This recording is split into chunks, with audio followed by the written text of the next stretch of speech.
Hey guys, welcome to another episode of Devs Like Us. For this episode, we're doing things a little differently. Previously, we've had guests who were on various tracks of development. For this particular episode, we're doing things from the education side of it all. In a few of our previous episodes, we've talked about formal education and kind of how we think it mounts up to the boot camps. And so we wanted to get things from a professor that's on the formal education side. And we decided to talk to one of our professors from Norfolk State University and get her perspective on how things are going, the importance of formal education. And without further ado, our professor is the interim vice provost of academic administration, the executive director of the computer science of the cybersecurity complex, and she's a professor and former chair of the computer science department. And guys, we would like to welcome Dr. Williams. Welcome. Good evening. Hey. Welcome, Dr. I should also Williams. mention she's one of my favorites. Awesome. I don't know if I'm one of her favorites, but she's one of my favorites. Absolutely. Dr. Williams' class was that class I had to take before I decided to determine if I wanted to be a computer science major. That was the one-on-one course. Yeah. I think she taught that 1 year. Yeah. Absolutely. And you made it. You persisted. Yeah, made it past 101. You made it out. You know, about 30% of the students don't. Oh wow. Isn't that crazy? That class. That is. They ain't cut for it. When you see the stats of just being in person and seeing the transition from how many people start with you to how many people finish, like graduate with you, it's always astonishing because it's just like, man, like we had a lot of people and they just slowly trickle on out. And I think seeing that is actually a good thing because it helps you to tell other people like, look, yes, this field makes a lot of money and stuff like that, but it's not for everyone. You have to have a certain mindset or certain drive to, persist throughout programs and things like that. And so, with all of your background, Dr. Williams, and things, I know you've done a few jobs outside of, the academic realm. Do you ever miss it since you've been a professor for so long? So I've been at NSU for 20 years now, right? So anything I missed would have been longer than 20 years ago. Okay. What I would say that I missed about the corporate world or the environment that I was working in, because I was in classified environments, you can't take your work home. Right. So in the evenings were yours, the weekend was yours, at the university. You working all the time, all evening, all weekend. I mean, I sat right here at my desk all day yesterday trying to get something done. Had to go out yesterday, I was told, on Saturday. But it went out, but it's just one of those things. So I would say, if anything, it is the ability to really shut down your work and leave it at work and not have it flow over into my family time. Mm-hmm. How is it trying to create that balance as far as, I guess, like, is it times where you just say, I can't do it? Or is it still just trying to, I guess, like make it all work? So people would say I'm like a glutton for punishment because not only do I have the family and trying to make it all work, I'm a member of a bunch of organizations.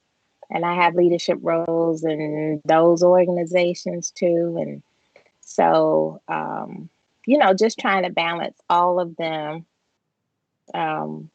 has really been a struggle, but one that has worked for me because I have supportive family, especially my husband. So he understands. He has his own organizations, and 9 times out of 10, he invites me to do something for his organization. Oh, wow. Shout out to all the support systems. I love that, Right. Dr. Williams. Family that works together. She said she admits that she doesn't do it on her own. Yeah. No, absolutely not. Absolutely not. So one thing I would say that I'm a I've been a pretty good team manager, right? We're all part of the team, get this done. And so I can motivate people to help me accomplish my goals. That's the only way that I've been able to have the success that I have. I love it. That's nice. Yeah, So, definitely. Dr. Williams, I did have a question. Did you always already know from like early on? When did you know that you wanted to enter into the technical workforce or within STEM? Did you know that you were kind of always going to go that route? I would say yes, I knew. So as a child, I had my favorite aunt. We all have one of them, right? Your favorite aunt. And she was a Very true. programmer. Oh, nice. So she graduated from Virginia Union. She was a math major, but she was hired by IBM. And so she was a federal contractor. She was a programmer. And she had all the things that I wanted to have, did all the things that I wanted to do. And actually, I was first introduced to programming in the fifth grade Oh, wow. with Wow. BASIC in a gifted and talented program. And on a Tandy 1000, that predates all of you. But I was introduced to programming then, and I was able, by the eighth grade, convince my parents to purchase a Commodore VIC-20. You probably don't remember those either, but it was, I was able to program them. So I had a computer at home, Nice. whatever year that was, a long time ago. And I was able to program monochrome monitors. They were just green and light green. Wow. The text was like Okay. that long ago. I was programming and had a computer at home. And so, it stuck with me. So I took programming in high school. They had Apple class logo, Apple logo, I think was the language. Um, they called it a computer math class, but it was programming. So That's it amazing. made People sense to pursue computer science at Norfolk State. And then for me, I received the Denema Scholarship. So it made it, that much sweeter. Yeah. Nice.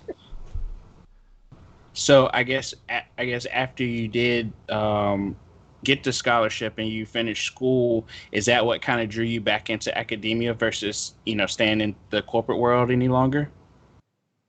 Not at all.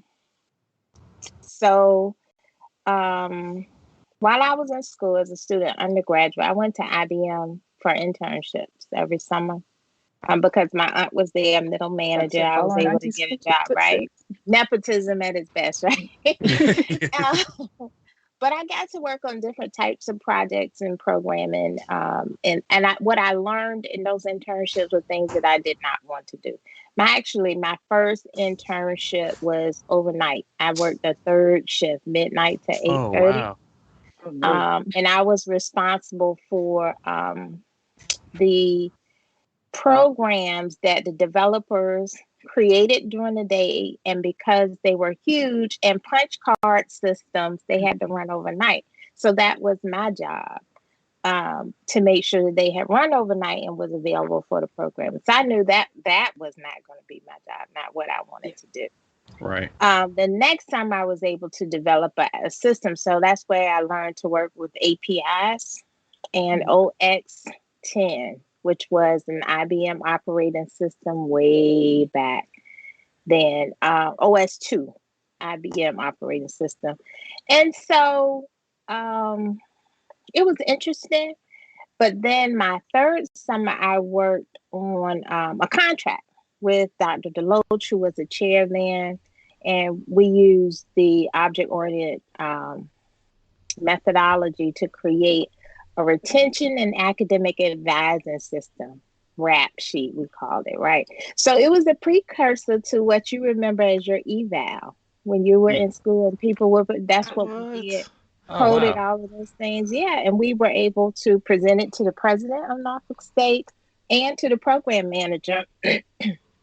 And so being involved in that and getting to actually present the work that we had worked on made it more interesting for me. And so I received a job offer and I took it, and I didn't want to program, right? As most of our Students graduate, they don't want to do any programming because back then everything was programmed. And but my job, because I was going into a classified environment, my background check wasn't complete. I had to go into an unclassified office at the DoD.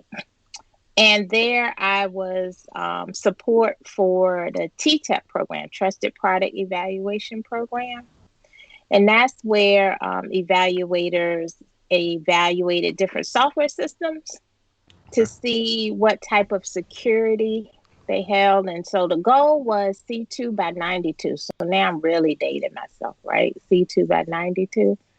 But it was a scale. It was the orange book from A1 to D's or F's. I mean, so you got levels, right?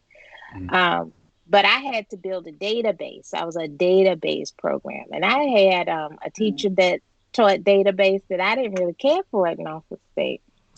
And then that was my first job. So it was like, I was like, God is trying to tell me something. Like, I'm but trying to it was avoid a this. different type of programming because, again, it was with APIs and all of that. So it was nice. It was fun. I did it for a year, and then I switched off to move into more security aspects. But to answer your question about how did I get back to the university, my husband then, was he my fiance at the time? Might have been my fiance at the time, had broken his Achilles heel, had surgery, but he was in school. So I took him over to school because he couldn't drive. And I went to go see Dr. DeLoach, who was then the dean. And she said, hey, you need somebody to teach these classes at night. I said, we don't program you before Fortran. Nobody uses that in the real world. That. And she said, oh, it'll come back to you. I had taken a temporary duty station, so we were engaged. So I was living back in the area, but I was going to have to go back, after 3 years. Mm-hmm. Right. But I ended up at the university because I talked to her. They needed adjuncts to teach the evening classes and was able to get a job. And so, I was able to stay home. Oh, nice. I was married. So that's why I came to know. Oh, okay. That's amazing. So we don't get any of this stuff when we're worried about our grades in class. Yeah, so that's what it was. And at the time, I only had a master's degree. So she lured me in. I started as an instructor, and after my first year, she checked my evaluations. I got great evaluations from the students. The students seemed to have learned something because I used to teach more classes than 101. Okay.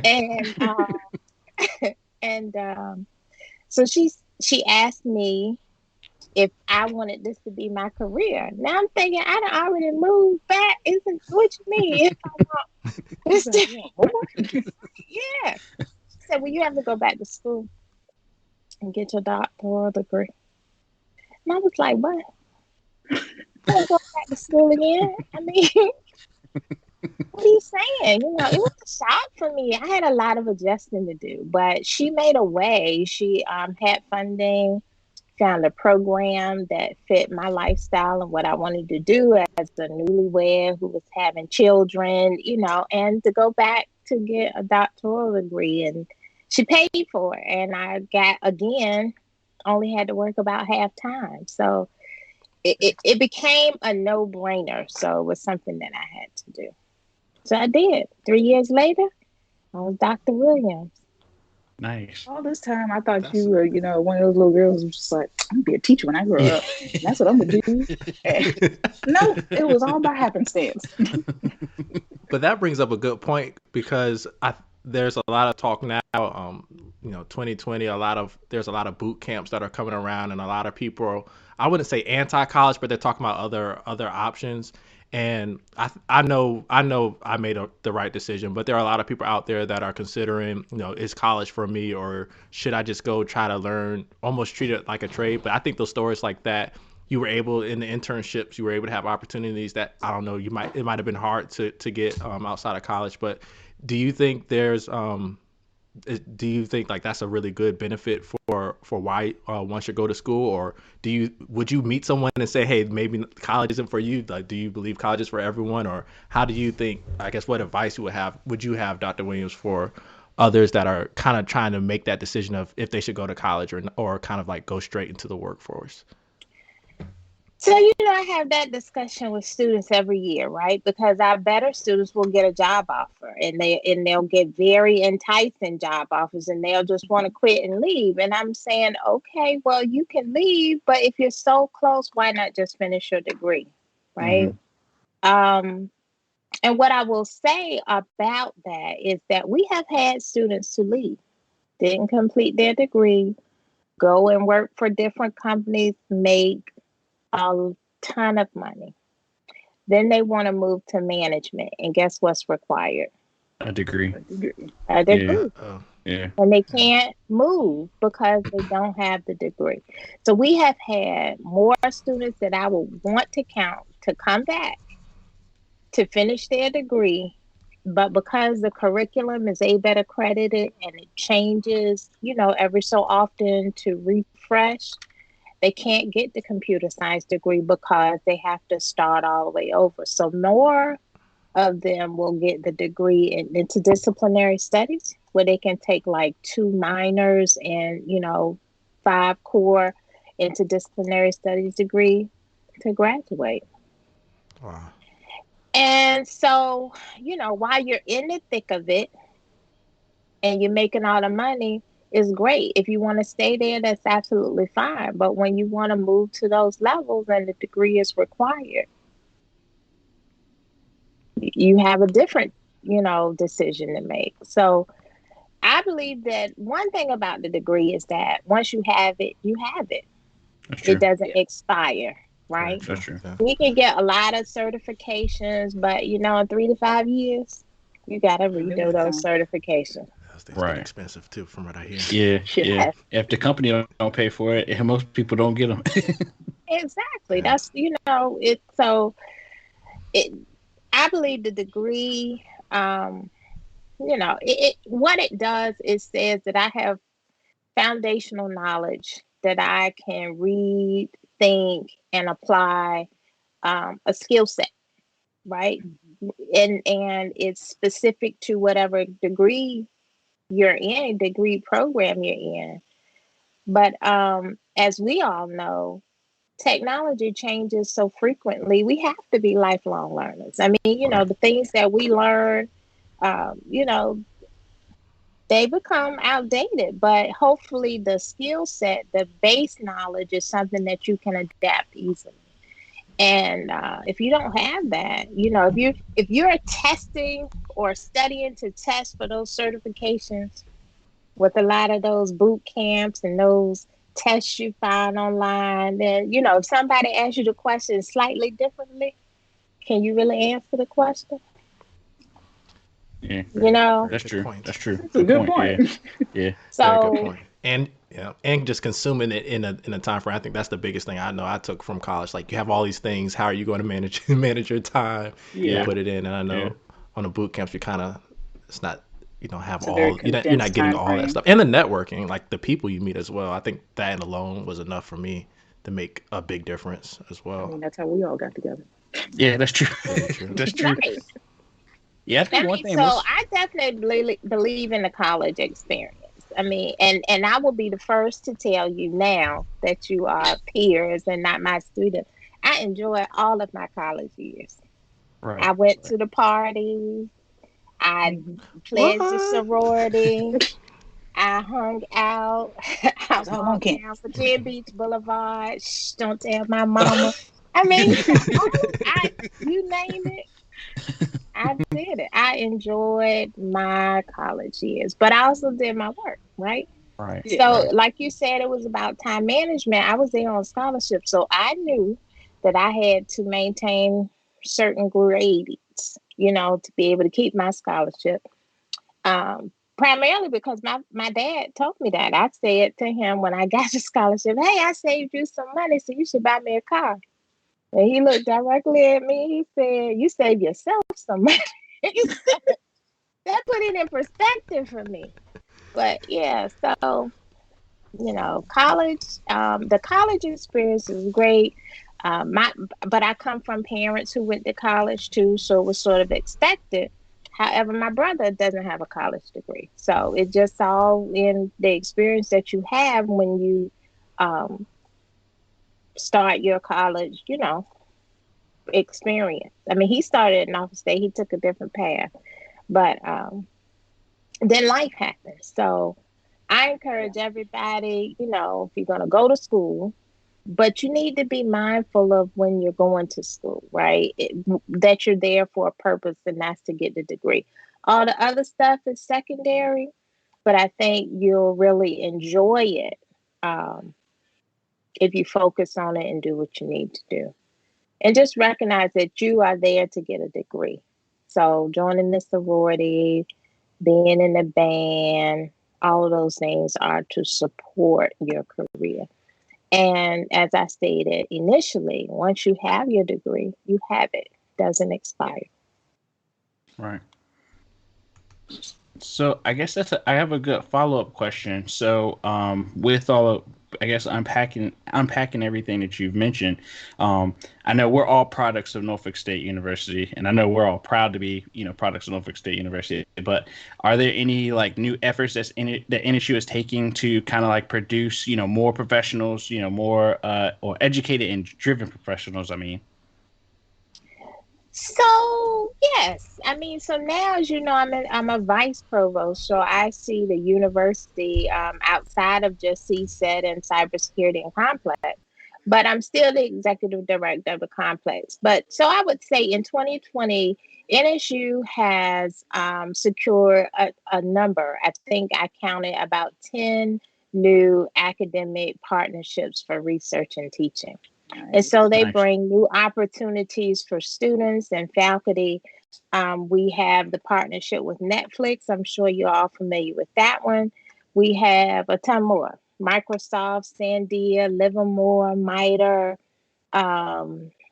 USAA for our Center of Academic Public Policy. So yeah, we have a newer president. She's been there about a year, and we have a new provost. And so they come from different perspectives and different type of university here to NSU. And I really believe that their perspective gives us some fresh ideas so that we're not continuing to do the same things as we've always done. So I appreciate it. Their perspective on a lot of things. So we are reaching out to partner with companies. We are establishing relationships for our students to get internships. We are establishing new things. So I just shared with the faculty cybersecurity faculty, because now we have a cyber psychology degree as well as the cybersecurity. We have socio-psychology classes. So those are where sociology and cybersecurity is infused in the undergraduate program. Oh, nice. So I just sent an email to all of the cybersecurity faculty through a grant that I have for the complex. I have negotiated faculty development support in SANS classes. So you all know SANS is a very well respected, trusted trainer. So I will pay for faculty to attend those classes. And if they want to sit for the certification, I have grant funds to help them do that. But I also negotiated a relationship with CompTIA. So for our students, while they're in school and they're taking the Security Plus and all of those classes, as long as they've taken the course that aligns to the CompTIA certification, I also have them available, the vouchers for students and faculty.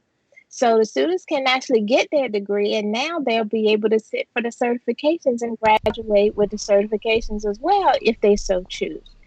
So I think that's going to be a great help for our students coming out of our cybersecurity and computer science program. So I'm looking forward to providing that support. But we're also launched a new research area in governance, risk, and compliance, Okay. which is like the quote unquote softer side of cybersecurity, where we in the master's cybersecurity, we have a number of students who come from non-technical degrees, but they can write well, they can develop policies. So the goal is if they are securing their cybersecurity knowledge, but they like the policy side, the compliance side, now they'll be able to do that research on an Archer system. So that's now available in the complex as well. I feel like I'm missing So out we're on all doing the our good stuff. part. Yeah, that sounds Yeah. nice. Yeah. I can get any of these opportunities. Now, granted, I got some I good know. opportunities, but I mean, when you say Netflix and USAA and all these different things, Trying to go back. hey, you I think think I can that come back and find some other type of degree I can add to my resume or something?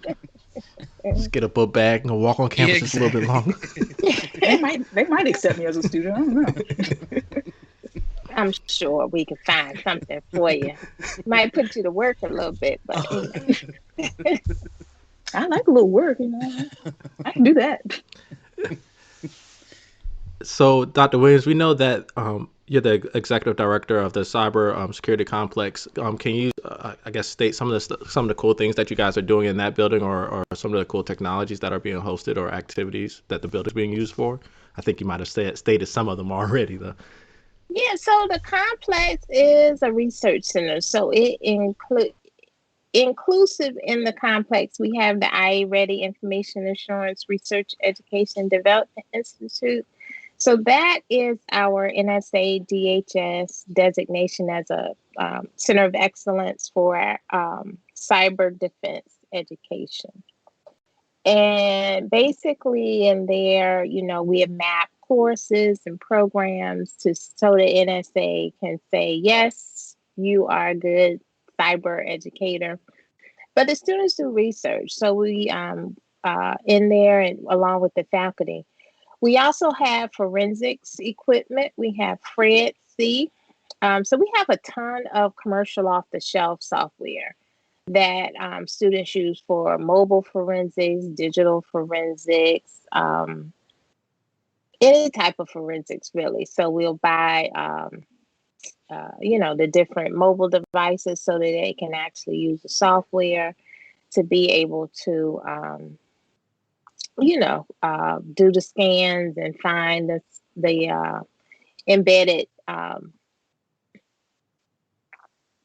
instances, I'll call them. But we also, create those environments for our outreach programs too. So this summer we had a 1 week middle school and high school camp, and they learn forensics in a week, and they have to actually complete a case using FTK, find it, write it, and present it, because we also want to work on the soft skills that our students need to be able to talk in front of people. Because you can know a lot of things, but if you can't tell anybody about it, then right. So that's glad you mentioned problematic. those soft skills. Yeah, We've had an episode about soft skills. So yeah. Yeah. Yeah, we've seen people get promoted just off of being able to talk alone, being able to explain the stuff. Because a lot of people in the field just do not want to get up and talk. So right, don't want to get talk, or they talk at such a high level that you don't understand what they're saying, which is just as bad, right? So you can know everything, but then I just need to put you in a cubicle and let you do your work. I don't need you talking to me, everything like that. Exactly. So yeah. So also we have Center of Excellence for Cybersecurity Research, and that's Dr. Shay's area where he's doing his case system, machine learning, and advanced persistent threat research and all of that.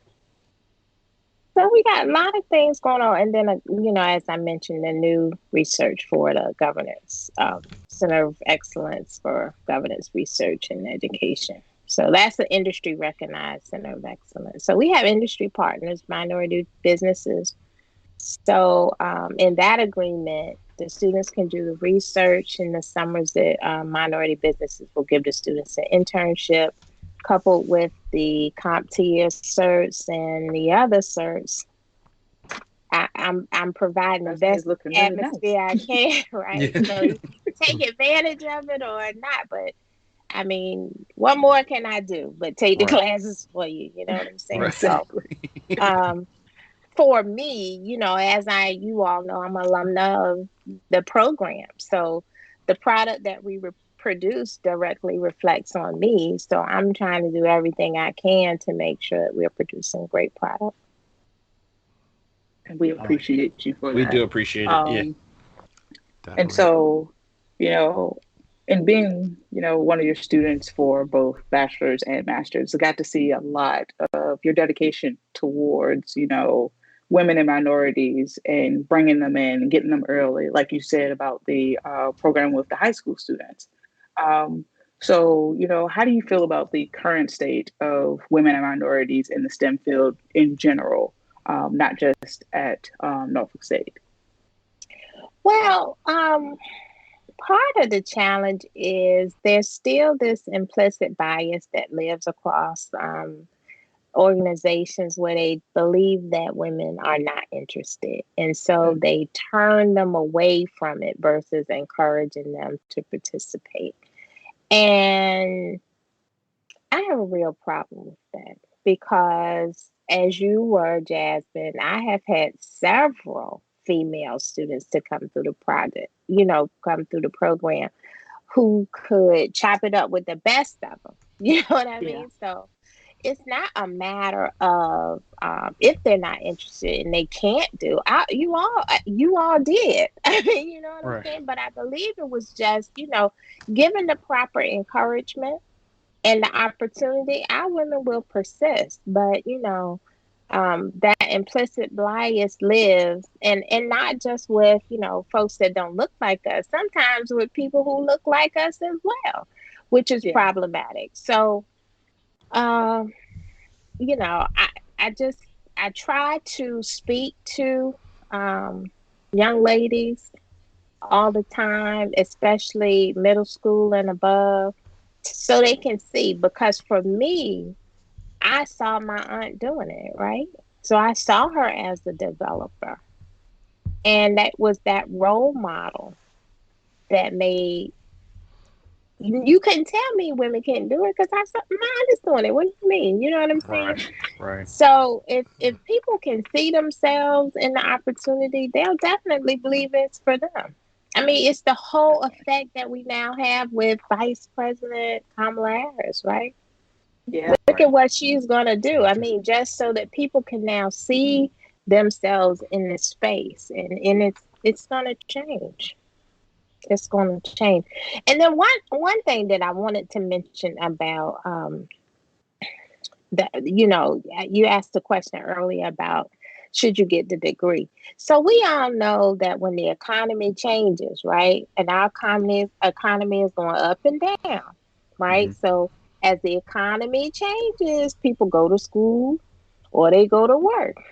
Right. But the thing is, Very true. if you have the degree, you have more likelihood to sustain through that ebb and flow in the economy. So that's another reason why you should just invest in it, get it done, focus on, get your degree, and at least you have the degree.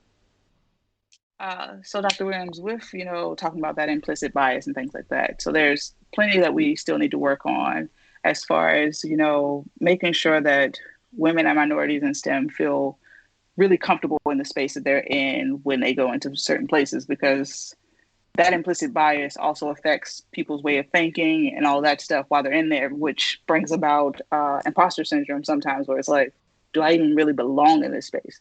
Because, I mean, just a few days ago, I was in a room full of like white males, and I'm the only female in the room. And it was just like, like, you know, surprisingly, it doesn't happen to me too often where I'm the only female in the room and the only minority in the room. And so when it happened, I'm just like, oh, okay. And they're all looking at me for answers about things where it's like they're helping to validate that yes, you do belong in this space. And so, that doesn't always happen for everyone in those spaces, where sometimes people are just like, they'll talk over you, they'll dismiss your ideas and things like that.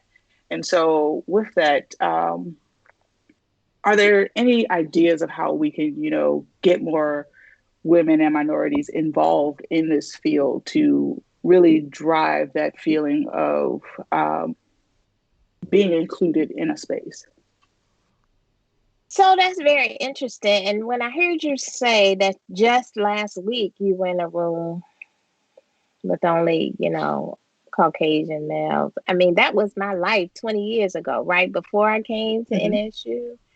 I was always the only, the only female, the only Black female. I mean, so, and like you say, you start to wonder about that imposter. Do I know as much as they know? What I quickly learned, I often knew more than they knew. But what I realized is that I had to always let them know what I knew. I could not remain silent because they would take silence as a sign that you were inferior. So I learned to use very pointed words to communicate what I need. So I didn't do a whole lot of hanging out, didn't do a whole lot of, just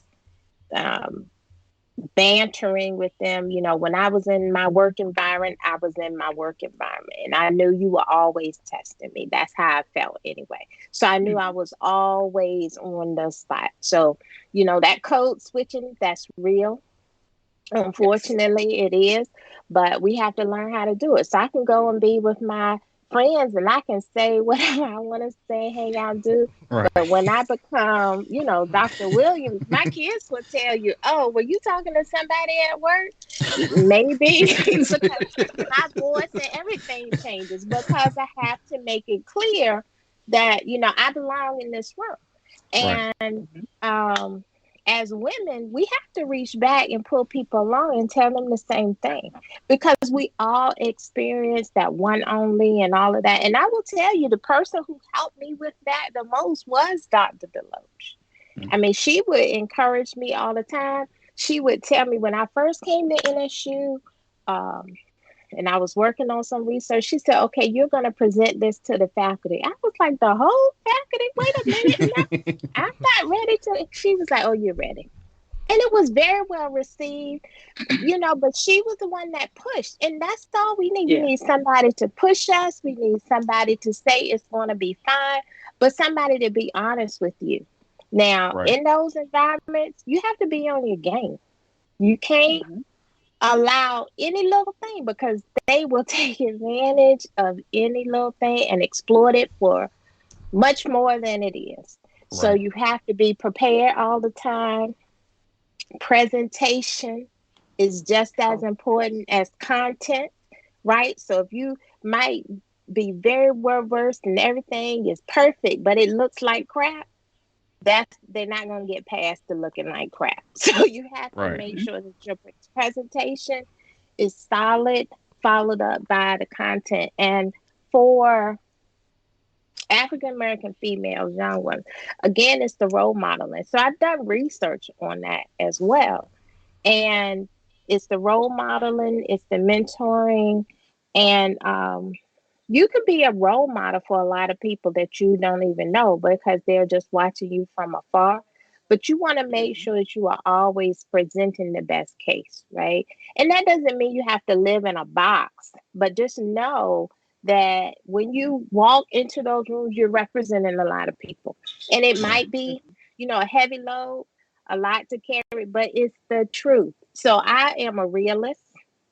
And I like people to be able to operate from what is, not what could be, what we wanted to be, because we have to work to that. And you have to have willing partners to be able to build those bridges. So I believe we reach back, we lift up, and we provide opportunities for our young females to participate. And you highly encourage them. Even when they get distracted or discouraged, you have to find a way to say, hey, I was distracted. I was discouraged. I was in operating systems. I didn't ever want to write a program again, but I made it through. I mean, right? You know what I'm saying? This is a temporary feeling. You know what I mean? Yes. This too shall pass. Everybody that is in their doctoral degree, I tell them one semester at a time. That is it. One semester at a time. Work to get to the end of the semester. Because I don't know if you know, but when I went to get my doctoral degree, remember, it wasn't on my plan. Right. But she said, if this is going to be your career, this is what you have to do. When I started my doctoral degree, I had a 2-year-old and a 7-month-old. Wow. Whew. Oh, wow. Yeah, and my program yes. was in New York. So I had to go do my residency requirement and leave my husband with my 2 babies for a week. Oh, I cried. That's why you mentioned them in the beginning, that support system. Yes. Right. That's real. That support system. But I'm going to tell you, the support system was everything. There were weekends when I just had to do my work. I would send out an email to my parents, my aunts, and say, hey, I need childcare from this time to this time. And they would sign up and take care of my babies so I could do what I got to do. And, you know, that's the only way. But I will tell you, because it was so intense and I had, you know, these little kids, you know, I had to focus. I did nothing else but go to school, and I was able to finish in 3 years. 3 years, because I went all year for 3 years to get it done. One semester at a time. And I got to the end with my dissertation. And he wanted more and more. And oh, no. Uh-oh. It's like I see the light, but it just keeps moving. And I promise you, I was worn down, and I was like, I don't even care. I'll just be another ABD. Then I got this no. that said, if you want to graduate within this 3 years, then you need to have these things by this day. And I said, okay, Lord, one more try. Right. I did. Because it was just what I was telling to the students. You are so close. How could you not finish? You know? Right. So it came back to me in that form. And so I did it. But we appreciate you for continuing. Yeah. Again, you know, if I didn't have, you know, Dr. Deloach, there were many days that I was like, the statistics for my test plans and, you know, all of that. No, what T-test? What are you talking about? No, but I don't. That's not what I do. She a statistician to help me with that part of testing my you know what I'm saying? So she provided everything to me that helped me to succeed. And I just truly believe if it had not been for those things, I wouldn't be Dr. Williams. Right. So I believe that it's important for me to do the same thing. So when I get the call from the Crown Academy, which is the girls touring group, to come over to get an introduction to STEM, absolutely, bring them over. We create environments for, you know, using Swift actually on iPads that they're coding on the spot, or using the Sphero robots, because it's fun and engaging, and they don't really know that they're programming or how it translates. But we teach them that, and they, you know, it doesn't seem so daunting. Right. And so, you know, while we need you all to learn a lot of things when you're in the computer science program, but the actual programs that we assign could definitely be more interesting. You know, just having those things run and pop up that little black screen. It's hard, right? So I used to, when I teach 170, you know, they had to code an ATM machine. Everybody knows how to go to the bank and use an ATM machine.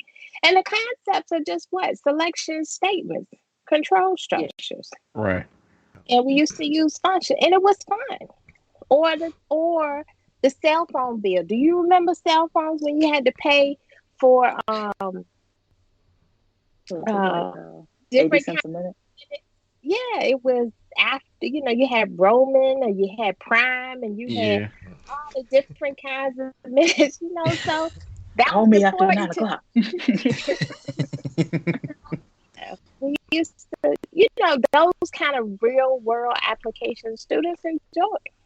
Yeah, because that was for me personally. Like, I know that was one of the struggle points for me going through the program. It's like, yeah, but when am I ever going to program something like this? Because of the fact that it's just there was no relation. And then in one of my classes, I think it was data structures. It was program this what was it? Airline reservation system. That I could do. I like to take flights. Let me figure out how, this particular thing works in the background about having a bunch of different flights, a bunch of different people trying to organize different times all that time. And so with that, it's like you guys already given me all the basic building blocks for this. And now I'm getting a chance to bring all this together and produce something. And so yeah, I think I worked on that like just overnight. It was like, hey, so I got a couple questions about my program. It's like, you already done? It's like, yeah.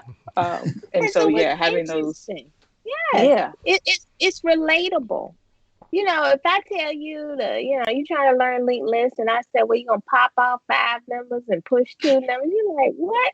Why am I popping this? Like, popping and pushing. when would I use that? And so, I Yeah. tried to find programs where students would actually use the concept so they could understand, because that's the more important piece. Mm-hmm. I remember asking that Awesome. question every night. Like, when am I going to use this? It's that foundation, though. It is that foundation. So that there's a lot of technologies that I've learned in the workforce, and I'm like, oh, but this is it's similar to this. And I know data structures. I use that so much. It's ridiculous. So it's like it's one of those things. Sometimes the boring classes are. It's like, okay, I at least see why we were doing that, because it might not apply to a specific technology, but it's everywhere. Right. Right. So I definitely. Right. So. Or it just becomes one of those things where you like kind of forget, and then you get into a situation and it's like, oh, well, let me just spew off all this stuff. And it's like, wait a minute, that relates to that class that I completely forgot about everything. But you still have that knowledge that's embedded in you now that you can just pull from at random points in time. So to kind of get us back on track, since we're talking about, women and minorities, how do we engage those lower income students? Because with those lower income students come less opportunities for them, because some people kind of stray away from those areas and things. But, we want to make sure we give those kids those opportunities, because if they don't see it, they don't know it exists. And so how can we engage them more in the computer science space? So you have to partner with the schools, right? So, I partner. My husband actually works at a Title I school, right? So I don't know if you know what that means, but Title I means that the school is in a lower income environment. And so if you're partnering with the schools to offer workshops, presentations, then that's where the students are, and you're bringing it to the students, because you can't expect that they're going to come to you. I do that a lot through organizations that I participate in, but I also get, the random calls. Can you come and do this or that and the other? And I very rarely say no, because I believe it's just that important. The thing is, though, again, at those age levels and with those schools, you have to make it very interesting, where they almost don't even feel like it's science. I never forget that I went over to ODU, and I was a presenter at a STEM and U kind of presentation. Me and Dr. Abdullah, who's in biology. I don't know if you're familiar with her, but the two of us. And so what I was doing was teaching students how to count in binary with little random cards. And, I had them to do their birthday because that number's never going to be over 31. And, you can get 5 Mhm. cards and you got 32, right? And Right. so learning to flip them and turn them and all that, they didn't know that that was necessarily what they're doing until the end when I explained it. So one of the little girls was like, "You said this was gonna be fun. I don't want to do it again." But in the space of 30 girls and I only lost one, I was okay with Only lost one. that. Yeah. So that was a Like, good all right, day. you might be in Numbers, the arts. the numbers are good.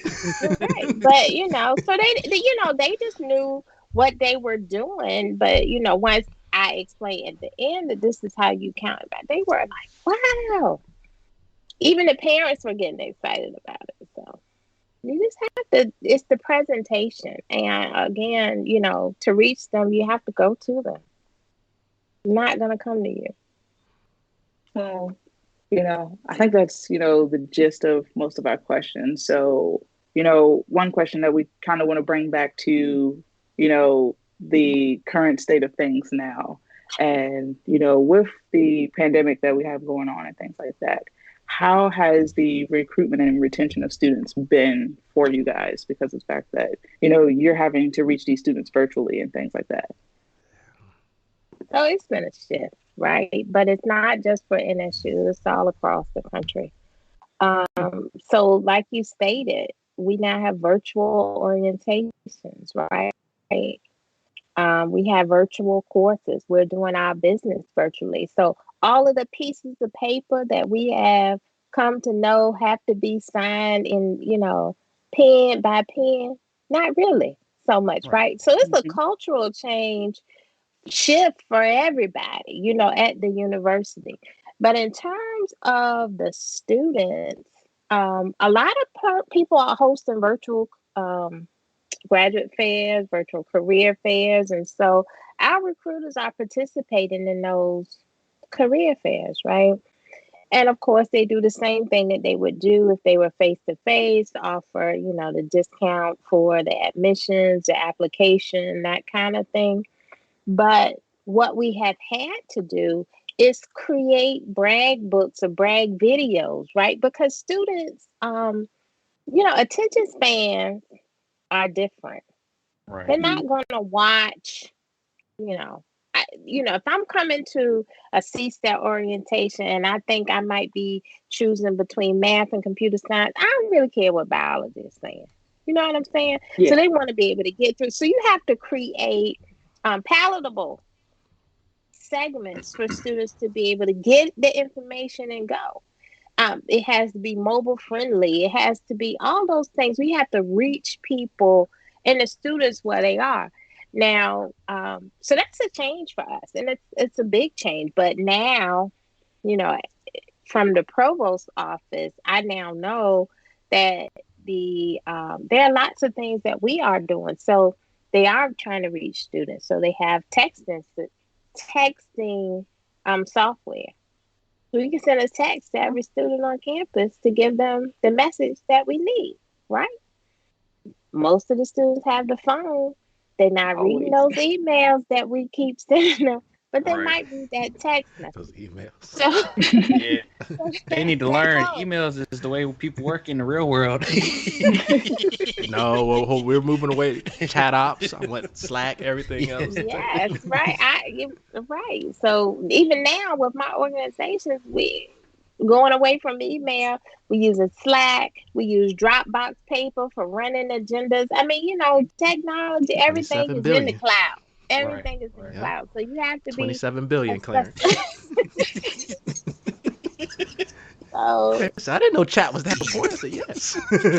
I use chat, but I know a lot of places still are heavy on the email. So a lot of places Yeah. are, but it really is just a lot of change for us, but we're trying to do our very best and be present where the students are. In terms of retention, we have moved our tutoring centers and mentoring centers to become virtual, right? So you still sign up for a session, but you just meet through Zoom or, Blackboard Collaborate. But now everybody on campus has a Zoom account, all the faculty, administrators, even the students, and it's offered through the university. Also have Office 365 for everybody now. So all the tools that come with Office 365, all the students have it because we have to make the environment such that students can use it from a distance, right? But we have to modify our workflows. We still have some workflows that require person-to-person engagement, and those things have to get a different modality. So we're working on it to make ourselves comparable to our peers while still maintaining that, HBCU atmosphere where I know your name is Jasmine. I know your name is Clarence. I know your name is Terrence. You know what I mean? Because we know that that's important for our students. So Yes. we're working on that. We have also offered in terms of retention. We know that we don't know how everybody is faring in the pandemic, and that people are faring differently. And so you might have a hard semester, but we are offering pass, no pass grades where they don't impact your GPA. So if you didn't do well because you had an experience, maybe due to the pandemic, I mean, COVID-19 is so up close and personal, and, people are really losing the battle. Some students are having 2 and 3 people in a semester, to just not pay. And, it's hard, right? So if the grades this semester was hard, then they can get a no pass class. So it doesn't impact your GPA, doesn't look like an F on your transcript, but you just don't get credit for the class. So. Wow, that's amazing. That's actually a big deal. Yeah. To do that. You don't always. I was wondering about that. Just with, for a lot of students being at home, like you don't really know what their home environment is and how tough that can be for them. And so, like, you may have like one of your top students that have been thriving on campus, but since, they're in the midst of this pandemic and home and all that stuff, like grades just aren't looking well. And so I was just wondering how that would, eventually affect them in, the progress of moving forward to professional life and, such and such company saying, well, what happened here? Type of thing. So, well, that's very true. And that's the point that we try to get our students to understand. So while we're offering this option, we want you to still continue to do your best and elect your traditional grades. However, if it is a situation that, truly impacts you, here's an opportunity to reduce the impact by allowing you to select the pass, no pass. But what we are finding is that, some students, my son, he's a sophomore in Upstate. I don't know if you all know that, but he's a sophomore in Upstate.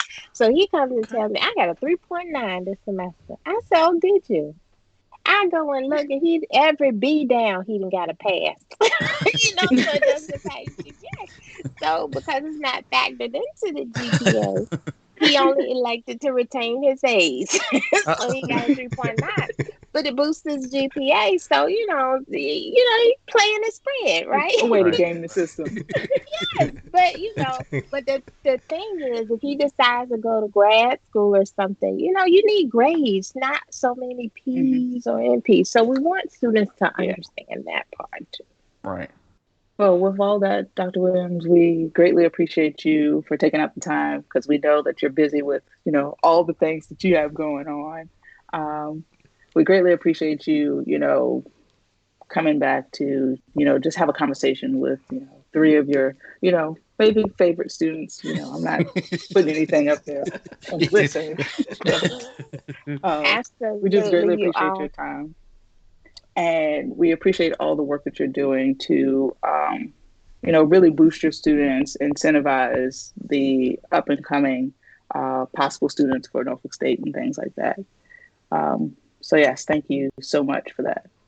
And without further ado, Devs Like Us community, thank you for listening. And please don't forget to like, comment, subscribe, And definitely ring that bell. Ring that bell. Ring a bell. We missed it. You did. But yeah, thanks so much, guys.